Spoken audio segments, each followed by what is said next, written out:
Сәлем достар! Бүгін мандариннің пайдасы мен зияны туралы айтатын боламын.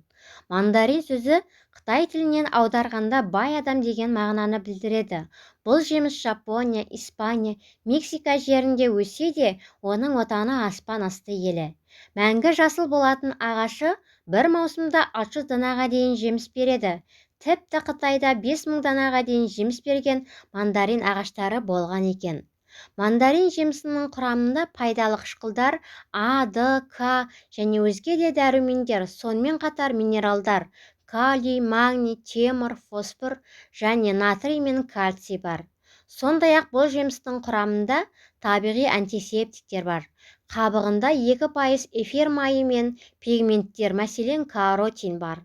Қысқы уақытта мандарин адам ағзасына жетіспейтін дәрумендердің орнын толтырып, иммундық жүйені нығайтады. Ыстық сусынға мандариннің цедрасын қосып ішу қақырық пен жөтелге көмектеседі. Барлық цитрусты жемістер секілді бұл да суық тиюге көмектеседі. Эфир майы тыныштандыратын әсерге ие, стрессті жеңілдетуге, ұйқы мен денсаулықты жақсартуға оң әсерін тигізеді.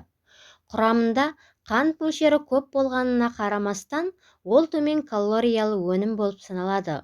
Осыған қарамастан артық салмақтан арылуға көмектеседі. Мандариннің пайдасымен қатар зияны да болады. Мандарин цитрус жеміс болғандықтан аллергия туғызады, сондықтан 2-3 жасар балаларға беруге болмайды. Ал аскорбин қышқылы асқазанның шырышты қабығын қабындырып, жараны асқындыруы мүмкін. Сондықтан асқазаны ауыратындар аз жеген жөн. Сондай-ақ мандаринді гепатит пен нефрит ауруына шалдыққандарға да жеуге болмайды. Көп жеген мандариннің каротині мен А дәрумендері бауырға салмақ түсіріп, бауыр ауруларын асқындыруы мүмкін. Жаңа жыл бұл мандариннің нағыз қаптайтын уақыты. Әрбір мерекелік дастарханда міндетті түрде мандарин тұрады.